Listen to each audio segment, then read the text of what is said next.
哇，操！妈呀！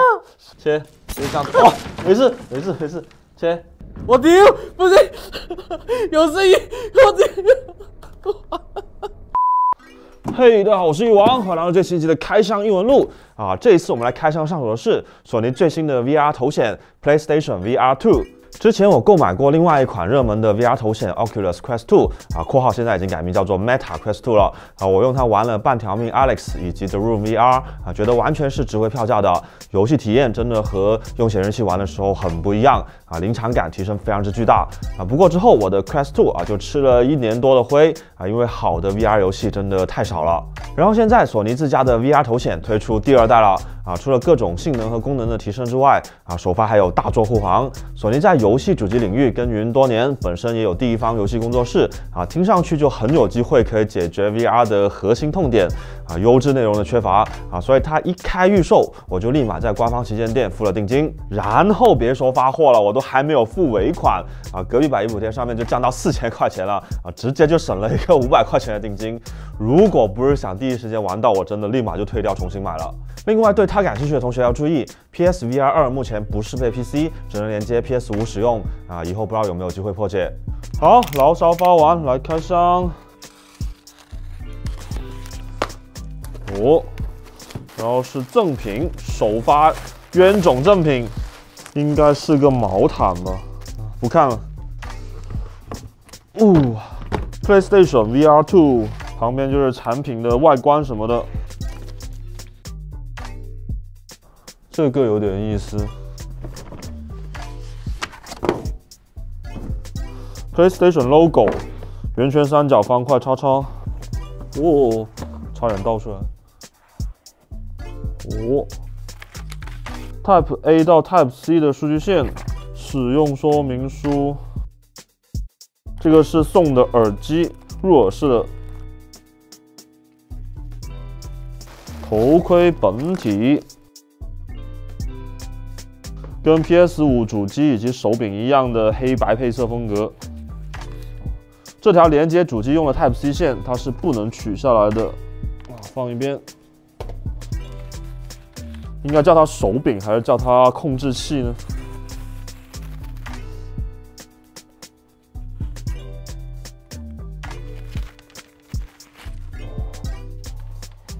充电接口在这里。没有了。好，那么来看看这个 PSVR 2本体啊。首先它给到我的第一印象就是比较的廉价，和 PS5 本体一样啊。看这塑料上面的水纹还是非常明显的。它好的地方是整体重量感觉比 Q2 要轻一些啊，应该是因为少了电池以及处理器的散热需求没有这么高啊，长时间游玩的时候对脑袋的负担会轻一些。机器的正面是4个摄像头，它和 Q2 一样采用了 Inside Out 由内到外追踪的方式啊，不需要再去布置追踪基站，对于用户来说配置起来会简单很多。同距调节的旋钮在机器外部的上方啊，这样你带着 VR 头显的时候也可以很方便的调节啊，不像 Q2 还需要把这个头显取下来，然后伸手去拨里面的镜片。这个头显本身没有带喇叭啊，它附送的这个耳机是插在头戴后方的下面这里。遮光罩它不是海绵，而是这种很薄的折叠式的橡胶啊。不过里面能看到是可以拆下来更换的，以后应该会有很多第三方配件吧。头显的佩戴方式还是比较简单方便的，头戴的背后有个按钮，按下去之后就可以拉开，然后放手它就会自动缩紧，然后这里还有个旋钮可以进行一下微调。接下来是2个控制器，造型还是非常有意思的啊，感觉 VR 控制器都长得千奇百怪的，每个牌子都不一样。控制器的握感整体还是不错的，几个主要的按键，包括中指按键都偏硬，然后这2个扳机和 PS5 手柄一样啊，都是带有力反馈的。好，来实际戴一下试试。再旋紧，戴一下耳机。微调了一下之后，这个佩戴体验感觉还是可以的啊，重量有比较好的分布到这一个头环上面啊，不会出现前面太重的情况。眼罩的遮光效果也非常的不错，鼻子这里漏光只有微乎其微的一点点。好，那么将这个头显接到 PS5 上面试一下，开机，哇，震了一下。要将控制器逐个用 USB 线跟这个 PS5进行配对。它让我举起这个头显到面部水平，然后按这个功能键确认它那个亮度。原来这个眼罩还可以拉出来的哦，原来刚刚戴错了。原来前端这也是可以前后调整的。难怪刚才我说为什么鼻子有压迫感，原来是我没戴好。因为它有眼球追踪功能，所以它调节瞳距的时候会自动识别你的眼睛这个位置对不对，还挺方便的。现在我能看到外部的画面，然后拿这个控制器，它自带的绳子是4.5米，活动起来应该是没什么问题的。现在在追踪我的瞳孔。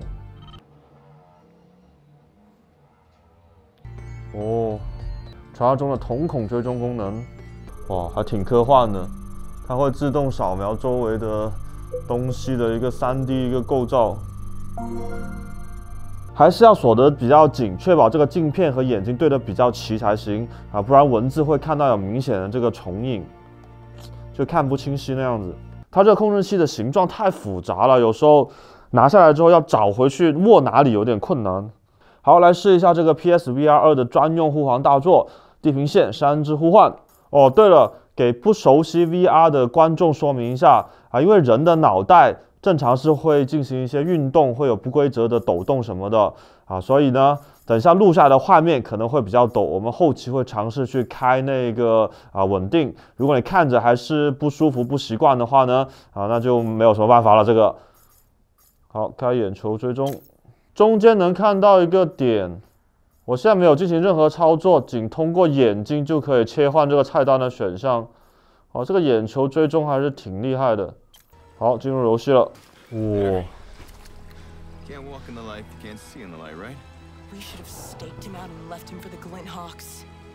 它的纱窗效应比 Q2 是要小不少，比较难看到像素点。这个水好像是可以摸的，手的识别，只有这3个手指，来试一下。哦，它有震动，就有一点摸到水的感觉。这水能捞起来吗？哇！这个画面魄力确实是强很多，跟显示器前面玩完全不一样。这人物啊，什么东西都是等身大小的，太厉害了，这感觉。它的 FOV 现在是110度不过并没有布满整一个视线，还是能看到旁边有这个框框，就好像戴了潜水眼镜那种感觉吧。跟 Q2 比，我觉得是差不多的一个视线范围。虽然说 Q2 标称是88度到90度左右，这一个是110度，但是感觉上差不多。这长颈鹿好大哦！然后它有这个震动效果，在头显的后面装了这个震动装置。这个巨兽每踩一脚，整个脑袋都是在晃的，就切身的感受到整个场景的一个震动。远看的话，场景的话还是会有一点点糊，并没有说特别清晰那样子。我被看到了，被看到了！哇！这个临场感真的，然后吓了我一跳，下意识就反应。佩戴正确了之后，鼻子下方还是会有一些透光的情况。哇！好，抓。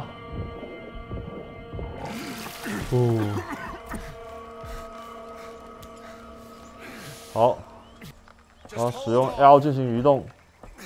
哇，有一点点晕。它在移动的时候已经缩小了这个视角，哇，没有了，但还是会有一些晕。好，走。哇，这也太大了哦。在游戏里面，这个物体边缘模糊的效果就没有看文字那么明显远处可以看到那个瀑布那里狗牙还是挺明显的。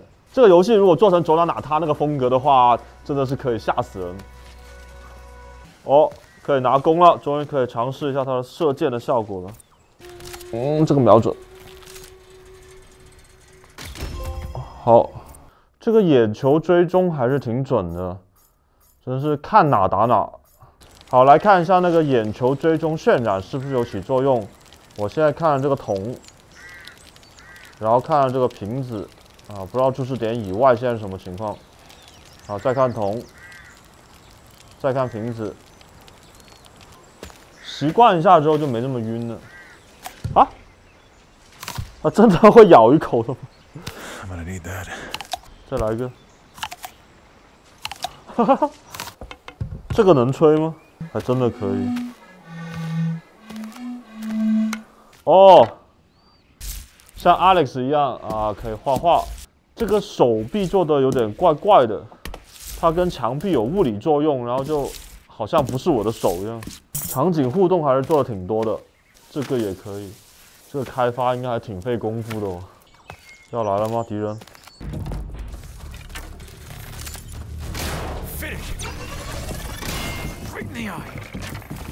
哦，还是挺简单的，有 Alex 的基础。好，做一下这个登山镐。哦，它自动吸上去了。 One step, I have to wind the handle binding. 绕绳子给它绑紧。哦，呵呵，还挺有意思的。 Volunteer to go hunting scrappers. I'm full of surprises. 还有触觉震动反馈的 Try 哦。 not to be. We need predictable right now.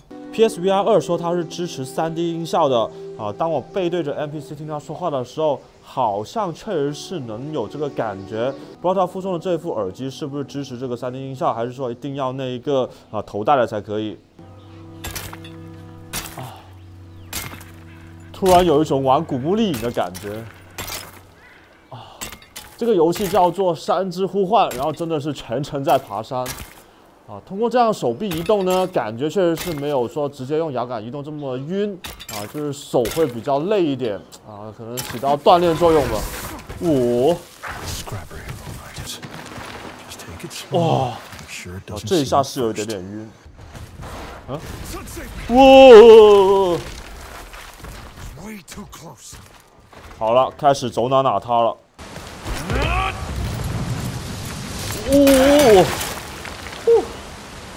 哇！哦，这个是真的有感觉，临场感太强了。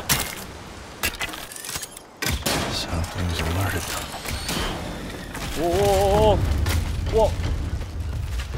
他把我的路给拆了。哇！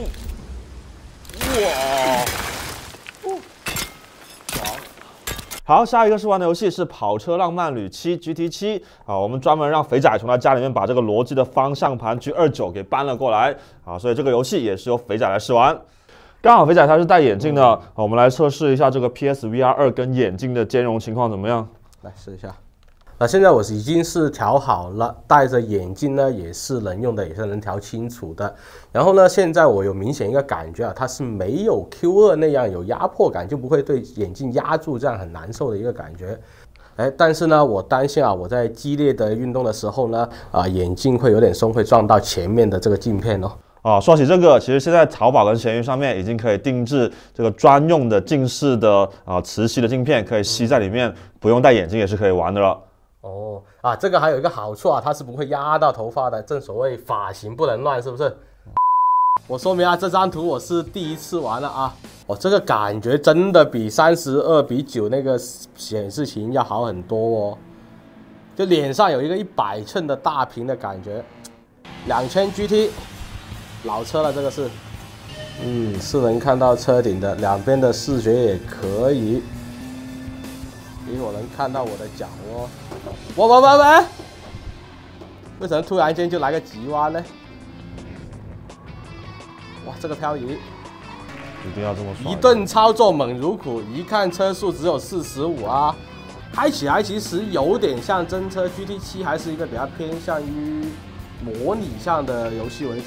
哇，这个阳光可以哦！喂！哦，它头部也是有震动的，当你撞到，哇，我被一个奔驰撞到了，最让我惊艳其实是阳光了，这阳光真的可以，我那个速度表应该是真的哦，哇，这个有点像真车，除了没有那种推背感以外，其实挺真实的。搞个电风扇在前面吹行不行？这个是室内的，也没有风感的呀。好，一个内线过人啊，但其实讲道理啊，头的这个震动不算特别明显，特别你有方向盘这种逆反馈，它的注意不去很集中注意是没有什么感觉的。啊，不要双脚啊，大家不要学啊，开真车的时候，在赛道或玩游戏才能用双脚的啊。脚动 ABS 会不会晕呢？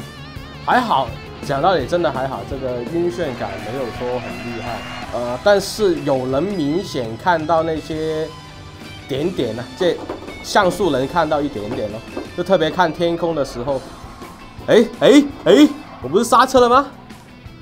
好，然后我们还有下一个游戏，这是什么游戏啊？生化危机8。不是叫我来玩赛车，那边锁跟你都，拜。所以这个生化危机8呢，就由我们的特约嘉宾鲤鱼来负责玩了。在戴头衔的时候，我们发现了一个问题啊，不知道是他的头太小还是头发太顺滑的原因啊。这个头衔戴上去之后呢，它会自己滑下来，卡得不是特别的稳。好，后来我们找到了一个解决方案啊，扎马尾就可以了啊。然后刚好我这个3D 耳机也到了啊，可以增强这个临场感，是可以兼容没有问题的。有没有不舒服？没有。去打那个箱子，拿把刀，对，走，不是人走，切箱，哇，没事，切箱，打，找炸弹，这是子弹。好，拿枪。还没有僵尸吧，大哥？现在没有，不要紧张。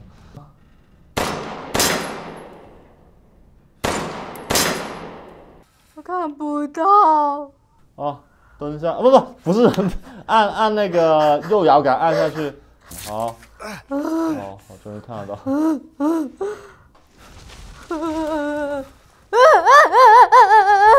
妈呀！石头而已，没事的，继续。我有点怕。我妹妹眼玩得唔得啊？好恐怖！有点害怕。什么？前面那个是人还是丧尸啊？有人吗？不知道，什么响？这柜子吗？我不玩了。开柜子。地下室，对，就是那里。不去。感觉怎么样？那雪，你看。这个真实度怎么样？那雪好真，怎么？有东西响啊！走啊！我不敢下去，好多雪。没事的。叫肥仔过来玩好吗？会不会有东西的？我丢！有什么装备拿出来了吗？啊？就一张纸吗？我丢！我想走怎么办？我操！我要溜了，好害怕！不行！我操！那细碎的声音好可怕！我操！我今晚会睡不着的，丢！拿不起东西的，拿点东西防一下声可以吗？拿不了的哦，又没有枪，能打架吗？哇，有点怕，不是开玩笑。我操，这很幽闭恐惧，有点恐怖。会不会有东西出来这里？哇，又没有枪，又没有东西，这些又拿不起来的。哇，真的很有沉浸感呢。我还听到我的人物在呼吸。我最怕一打开那个柜子，然后有东西出来。还有一个房间，可以走吗？好了吗？拍完了吗？我操，地上有血迹的哦。哇，好恐怖哦！还有个地下室吗？我丢，不是，有声音，我丢，就他突然间有一下，砰砰，然后就没了。我操，好恐怖！我已经有幽闭恐惧了。啊，真的有很身临其境的感觉，但是就还是能一眼看出这是假的咯。就理性一点玩还是可以接受，但是它音乐配乐真的很恐怖，特别这个比昨天那个耳机好很多啊！这个可以拿在手上拍它吗？不能拿着动吗？拿着不能走的，啊，这么过分的吗？我丢！有东西掉下来，我的！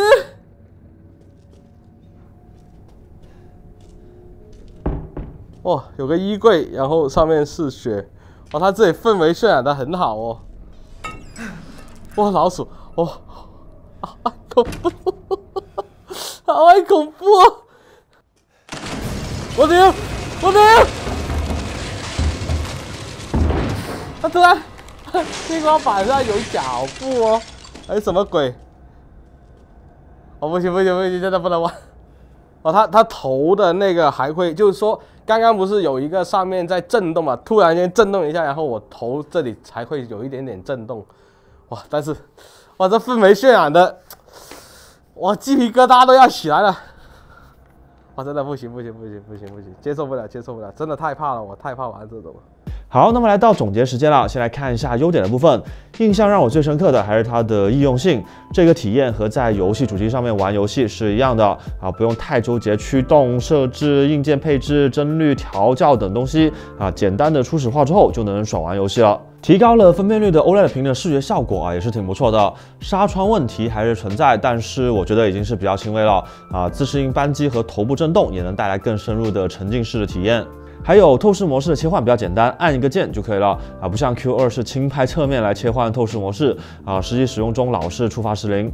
缺点的话，一个是手柄的形状比较的奇怪啊，盲抓比较困难，浑身上下啊都是能抓的地方，抓完又发现不对。而体验影响比较大的问题啊，就是它使用的是菲内尔透镜啊，甜蜜点比较的小，目镜需要和眼睛对的比较的齐啊，看文字什么的才会比较的清晰，而且需要把这个头带拧得紧一点啊，这样防止在运动的过程中出现走位。